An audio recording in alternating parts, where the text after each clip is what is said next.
Question number 201 में दिया है कि एक लिक्विड लिमिट टेस्ट है जिसमें मॉइस्चर कंटेंट है 10 ब्लोज के कॉरस्पॉन्डिंग 70% है और 100 ब्लोज के कॉरस्पॉन्डिंग 20% है। तो लिक्विड लिमिट क्या होगी? तो लिक्विड लिमिट होती है 25 नंबर ऑफ ब्लोज के कॉरस्पॉन्डिंग जो मॉइस्चर कंटेंट होता है वो। तो यहाँ पर दो रीडिंग हमें दी हुई है तो हम इंटरपोलेशन की हेल्प लेंगे। सोयल में जो वाटर कंटेंट और log of number of blows के बीच में जो ग्राफ प्लॉट करते हैं वो एक स्ट्रेट लाइन होता है, तो इस पे हम इंटरपोलेट कर सकते हैं। जैसे कि 10 नंबर ऑफ ब्लोज है तो इसको हम प्लॉट करेंगे, log 10 की जो वैल्यू होगी वो यहाँ पर प्लॉट करेंगे इस वाली एक्स एक्सिस पे। तो लिक्विड लिमिट होगा 70 जो 10 ब्लोज के कॉरस्पॉन्डिंग है माइनस 20 जो 100 ब्लोज के कॉरस्पॉन्डिंग है divided by log 100 upon log 10 multiply by log 25 upon 10। Simple जो हम लीनियर इंटरपोलेशन करते हैं वही है। यहाँ पे हम 25 10 या 100 10 ये सब ना लेकिन लॉगरिथम ले रहे हैं इनका। तो इसको जब सॉल्व करेंगे तो आंसर आएगा 50.103। इसका आंसर की में आंसर ऑप्शन सी दिया है बट इसका करेक्ट आंसर होगा ऑप्शन डी। क्वेश्चन 202 में दिया है कि एक सैचुरेटेड सॉइल सैंपल है जिसका वाटर कंटेंट 40% है, स्पेसिफिक ग्रेविटी सॉइल पार्टिकल्स की 2.7 है, तो वॉइड रेशियो क्या होगा सॉइल का? S is equal to W G होता है, काफी कॉमन सा फॉर्मूला है। सैचुरेटेड सॉइल है तो S1 हो जाएगा। E हमें निकालना है, W यहाँ पर है 40% तो 0.40 हो गया, स्पेसिफिक ग्रेविटी 2.7 हो गया, तो इससे E की वैल्यू आएगी 1.08।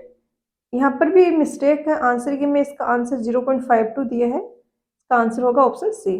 क्वेश्चन 203 में दिया है कि एक पार्सली सैचुरेटेड सॉइल सैंपल है जिसका यूनिट वेट 2 ग्राम पर सेंटीमीटर क्यूब है, स्पेसिफिक ग्रेविटी है वो 2.6 है, मॉइस्चर कंटेंट है वो 20% है, तो डिग्री ऑफ सैचुरेशन क्या होगा? ऐसे हमने पहले भी किए हैं क्वेश्चंस। यहाँ पर दो अननोन है, हमें एस भी नहीं पता और ई भी नहीं पता, तो एक तो ये इक्वेशन होती है बट इससे हम कैलकुलेट नहीं कर सकते। बट यहाँ हमें मास डेंसिटी या ये यूनिट वेट दिया हुआ है तो इसकी हम हेल्प लेंगे। रो इक्वल होता है एस ई रो डब्ल्यू अपॉन 0W। ये तो है मास ऑफ सॉलिड्स, ये है mass of water. S E तो वॉल्यूम ऑफ वाटर है, रो डब्ल्यू से मल्टीप्लाई कर दिया डिवाइडेड बाई 1 प्लस ई। अब एस ई हमें पता है इक्वल होता है डब्ल्यू जी को, और डब्ल्यू जी हमें दिया हुआ है तो हम यहाँ पे डब्ल्यू जी से रिप्लेस कर देंगे, तो रो इक्वल हो जाएगा 1 प्लस डब्ल्यू, रो डब्ल्यू और जी बाहर आ जाएगा डिवाइडेड बाई 1 प्लस ई। अब यहाँ पर हम वैल्यू रख देंगे, डब्ल्यू की वैल्यू है 0.2, रो डब्ल्यू है CGS यूनिट है ग्राम पर सेंटीमीटर क्यूब, इसमें 1 होती है वाटर की मास डेंसिटी तो 1 लिख दिया इंटू 2.6 जो जी दिया हुआ है divided by 1 plus E is equal to 2।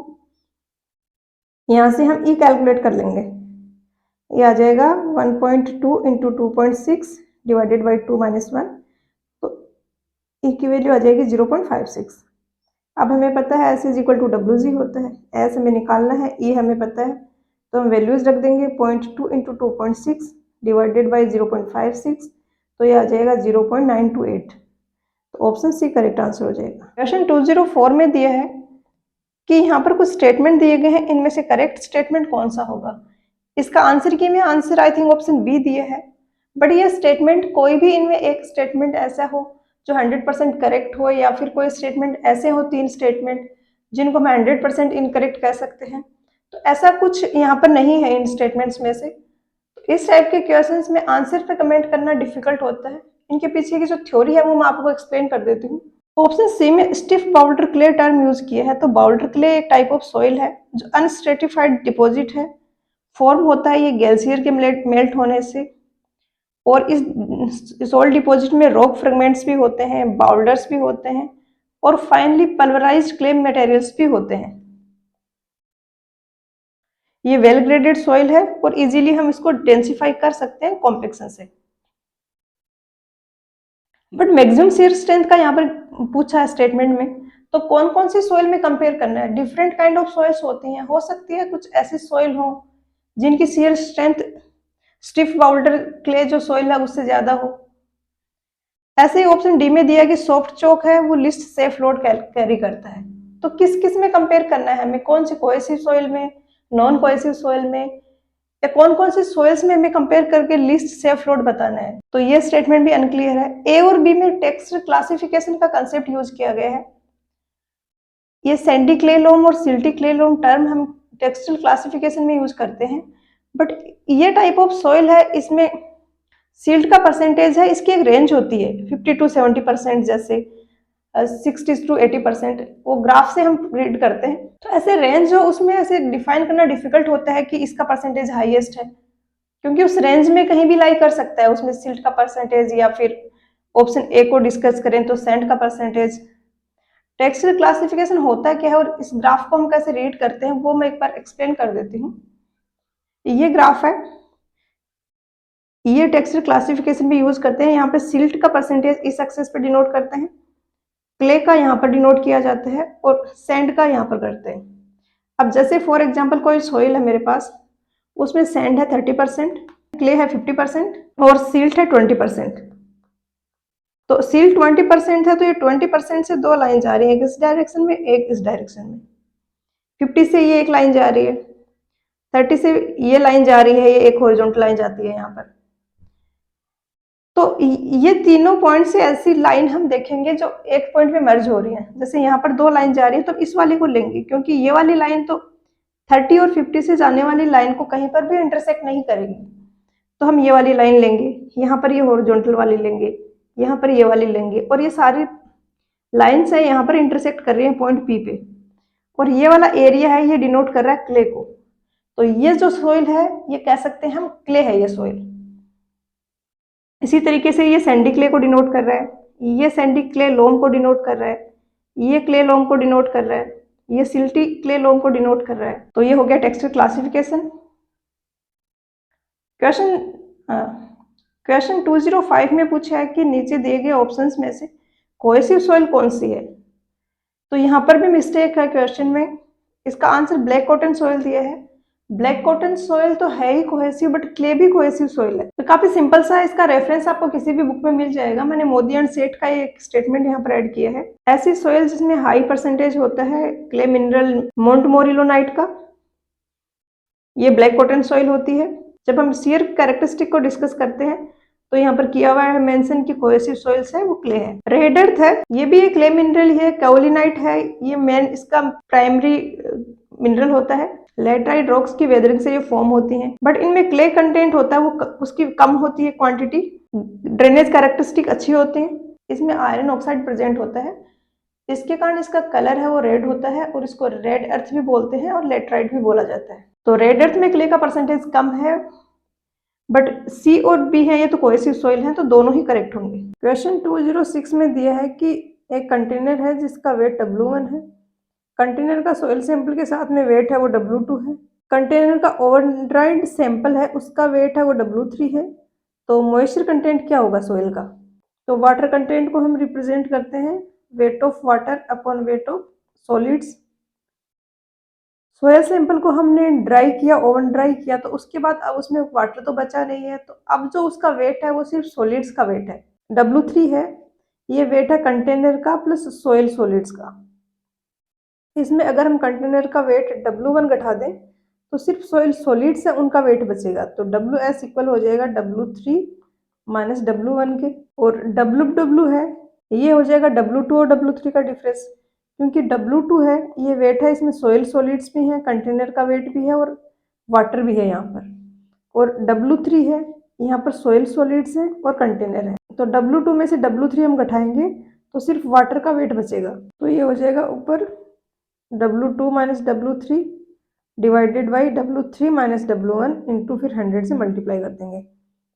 तो ये ऑप्शन ए में दिया तो ये आंसर हो जाएगा। क्वेश्चन नंबर 207 में दिया है कि एक सोयल सैंपल है जिसका मॉइस्चर कंटेंट डिटरमाइन करना है हमें। कंटेनर का वेट है 260 gram, weight of soil sample and container दोनों का मिला के 320 ग्राम। सोयल सैंपल ड्राइड और कंटेनर का है 310 ग्राम। तो पिछले क्वेश्चन में जो हमने फॉर्मूला पढ़ा सेम वही यहाँ पर अप्लाई करना है। ये वाला वेट किसका, कंटेनर का, ये वाला weight plus soil solids plus water, ये वेट है कंटेनर प्लस सोयल सॉलिड्स, क्योंकि यहाँ पर वाटर है वो इवेपोरेट हो चुका है। अब हमें ऊपर तो चाहिए जो वाटर है उसका वेट, तो वाटर का वेट निकालने के लिए 320 में से हम 310 माइनस कर देंगे, इसमें से ये कर दिया तो ये कैंसिल हो गया, ये हो गया, वेट ऑफ वाटर आ गया। नीचे से सॉलिड्स का, तो सॉलिड्स के लिए हम फर्स्ट वाला और ये थर्ड वाला है, इनका डिफरेंस लेंगे। तो 310 में से 260 हम डिडक्ट करेंगे, तो ये था कंटेनर प्लस सॉइल सॉलिड्स, इसमें हम कंटेनर का माइनस कर दिया, तो सॉइल सॉलिड्स का वेट बचा है। तो ये आ जाएगा 10 डिवाइडेड बाई 50 इंटू 100 हो जाएगा 20%। Option C answer. क्वेश्चन में दिया है कि एक सॉइल सैंपल है जिसकी स्पेसिफिक ग्रेविटी में डिटरमाइन करनी है पिक्नोमीटर के मेथड से। पिक्नोमीटर इसका वॉल्यूम है 500 सीसी और नीचे ये कुछ डेटा दिए हैं। ड्राइड इम्प्टी पिक्नोमीटर का वेट 125 ग्राम है।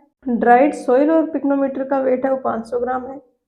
Dried soil and distilled water है उसका जो वेट है वो 850 ग्राम है। तो अगर आप फॉर्मूले से करना चाहो तो यहाँ पर एक रीडिंग मिसिंग है, वो आपको खुद से लिखनी पड़ेगी। पिक्नोमीटर का वॉल्यूम यहाँ पर दिया है 500 सीसी है, तो ये वॉल्यूम हो गया 500 सेंटीमीटर क्यूब, जिसको हम लिख सकते हैं 500 ml। और वाटर का 500 ml का जो वेट होता है ये होता है 500 ग्राम। तो एक रीडिंग यहाँ पर मिसिंग है कि कंटेनर है वो वाटर से फिल किया हुआ है, तो उसका वेट क्या है।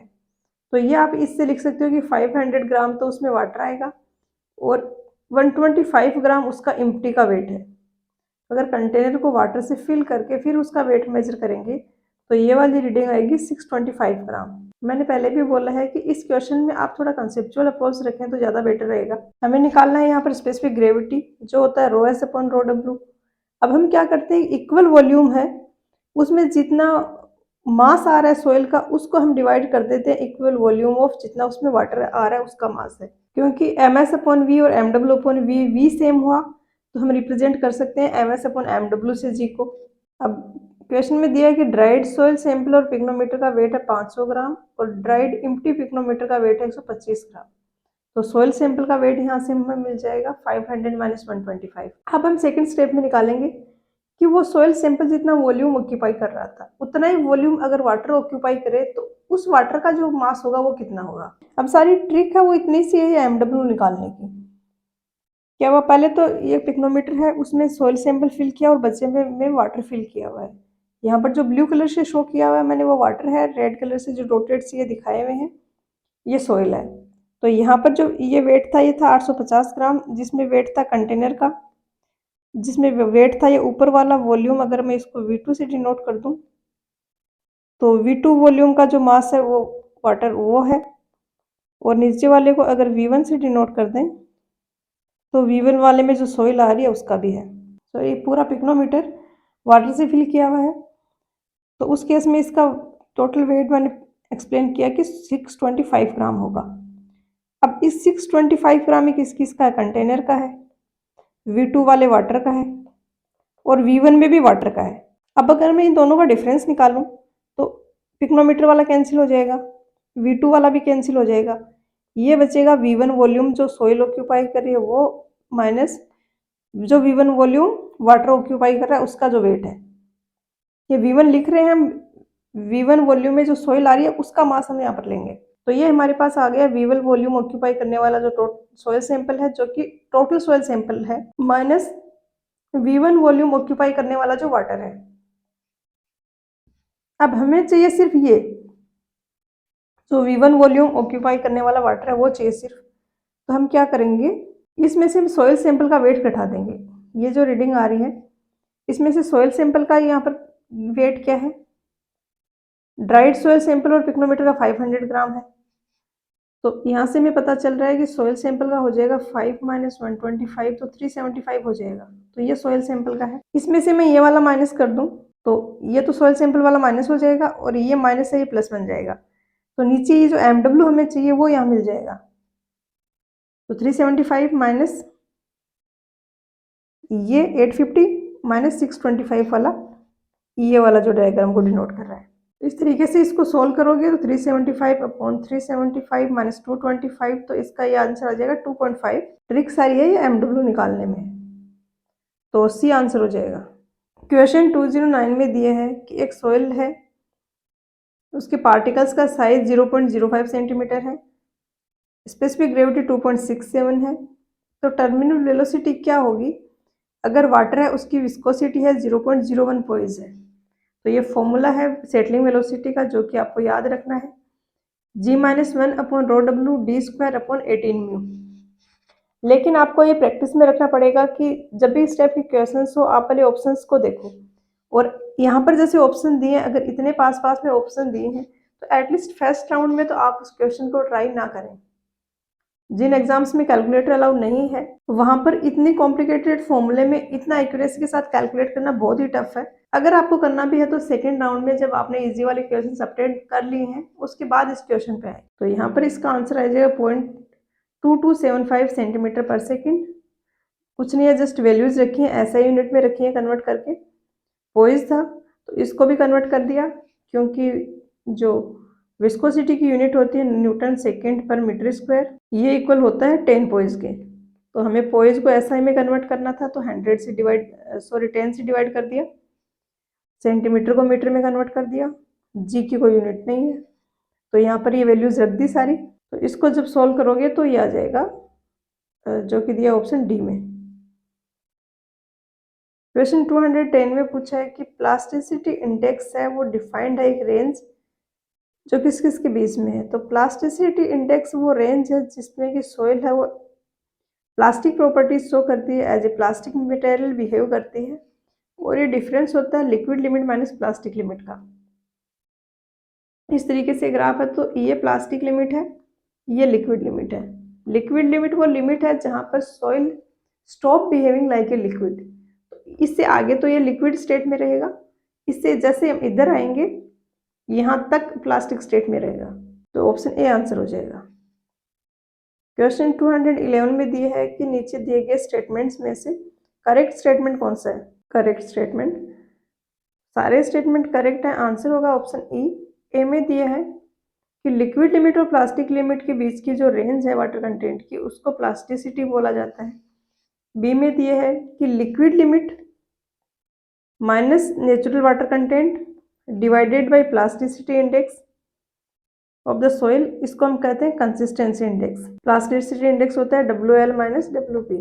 सेम इसी तरीके से दूसरा फॉर्मूला है जिसमें हम लेते हैं natural water content minus plastic limit upon WL minus WP, और इसको बोला जाता है लिक्विडिटी इंडेक्स। प्लास्टिसिटी इंडेक्स और फ्लो इंडेक्स का जो रेशियो है उसको बोला जाता है टफनेस इंडेक्स। तो ऑप्शन ई आंसर हो जाएगा। क्वेश्चन 212 में पूछा है कि एक सॉइल सैंपल है जिसका वेट है वो डिक्रीज हो रहा है without losing the volume. Volume में कोई डिक्रीज नहीं हो रहा, वॉल्यूम कांस्टेंट है और उसका वेट है वो डिक्रीज हो रहा है। तो ऐसे में उसका वाटर कंटेंट है वो क्या होगा। तो सॉइल जो होती है उसमें पोर्स होते हैं, उन पोर्स में एयर भी हो सकती है, वाटर भी हो सकती है। अगर सॉइल में वाटर है वो कंटेंट है वो सैचुरेशन से कम है, तो जैसे जैसे हम उसमें वाटर ऐड करेंगे जो पोर्स में एयर थी वो वहां से रिमूव हो जाएगी, वहां पे वाटर आ जाएगा। तो जैसे जैसे हम सैचुरेशन तक वाटर ऐड करते हैं सॉइल का वॉल्यूम है वो फिक्स रहता है, वेट है वो इंक्रीज होता है, क्योंकि अब एयर के वॉइड्स से उन पे वाटर आ गया है, वाटर ने डिस्प्लेस कर दिया एयर को। और सैचुरेशन के बाद में अगर हम कुछ वाटर ऐड करते हैं तो फिर उसका वेट भी इंक्रीज होता है, वॉल्यूम भी इंक्रीज होता है।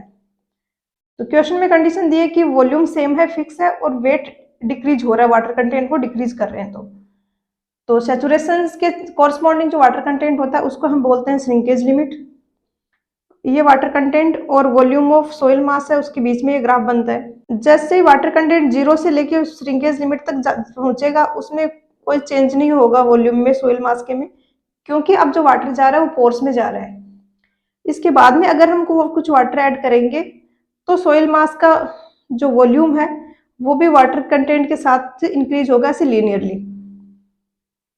तो क्वेश्चन में जो गिवन कंडीशन है ये अकर होगी जब श्रिंकेज लिमिट पर जो सॉइल है वो सैचुरेशन पे होती है। तो यहाँ पर ऑप्शन ए आंसर हो जाएगा। क्वेश्चन 213 में दिया है कि एक सॉइल सैंपल है जिसकी मास स्पेसिफिक ग्रेविटी 1.92 है, मॉइस्चर कंटेंट 30% है, स्पेसिफिक ग्रेविटी है जो सॉलिड्स की वो 2.75 है। तो वॉइड रेशियो क्या होगा। तो रो है वो 1.92 है।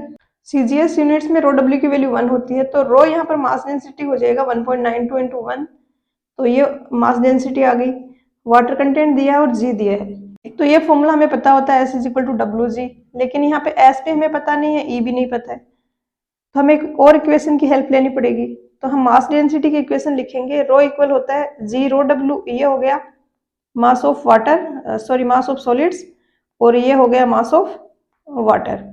S E into rho W, S E volume of water हो गया, रो डब्ल्यू से मल्टीप्लाई कर दिया, this divided by 1 plus E total volume. अब यहाँ पर हमें पता है कि एस इज इक्वल टू होता है डब्ल्यू जी को, तो हम डब्ल्यू जी की टर्म में लिख देंगे इसको, और नीचे ई है वो अननोन है तो हम वो कैलकुलेट कर सकते हैं। तो यहाँ से हमारे पास ई आ जाएगा, ई की वैल्यू ये कैलकुलेट करेंगे तो आ जाएगी 0.862, तो ऑप्शन सी आंसर हो जाएगा। क्वेश्चन 214 में पूछा है कि पिछला क्वेश्चन जो था उसके डेटा को यूज करके हमें पोरोसिटी निकालनी है। तो पिछले क्वेश्चन में हमने ई निकाला था 0.862, एन इक्वल होता है ई अपॉन 1 प्लस ई के, तो यहाँ पर वैल्यूज रखेंगे तो आ जाएगा 0.4629 यानी 46.3%, ऑप्शन सी। क्वेश्चन 15 में दिया है कि क्वेश्चन 13 में जो डेटा दिया था उस सॉइल सैंपल के लिए डिग्री ऑफ सेचुरेशन क्या होगा, तो S is equal to W G होता है, डब्ल्यू और जी हमें दिया हुआ था, ये हमने कैलकुलेट किया है क्वेश्चन नंबर 213 में, तो यहाँ पर ये वैल्यूज रख देंगे तो एस आ जाएगा 0.9570 यानी 95.7%, ऑप्शन डी आंसर हो जाएगा। क्वेश्चन 216 में दिया है कि एक सॉइल सैंपल है, उसकी ड्राई डेंसिटी 1.6 है, ये वाटर डेंसिटी यहाँ पर दी हुई है, ये बेसिकली मिस्टेक है कुछ क्वेश्चन में, ये जब वाटर है प्रेजेंट वहां पर नेचुरल जितना वाटर कंटेंट था उसके कॉरस्पॉन्डिंग जो मास डेंसिटी है सॉइल की वो है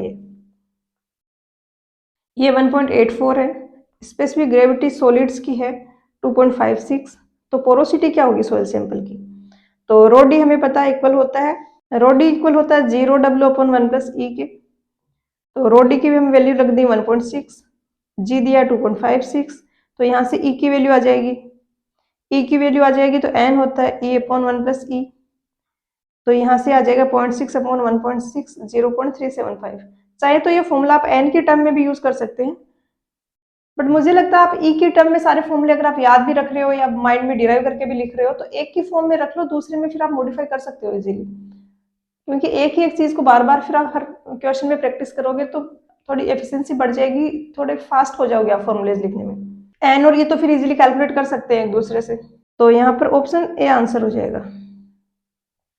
क्वेश्चन 217 में दिया है कि पिछले क्वेश्चन में जो दिया था डेटा उसका वर्ड रेशियो क्या होगा, तो पिछले क्वेश्चन में हमने निकाला है ये ई 0.6, तो ये हो जाएगा ऑप्शन सी। क्वेश्चन 218 में दिया है कि क्वेश्चन 216 का जो डेटा है उसमें डिग्री ऑफ सेचुरेशन एस क्या होगा,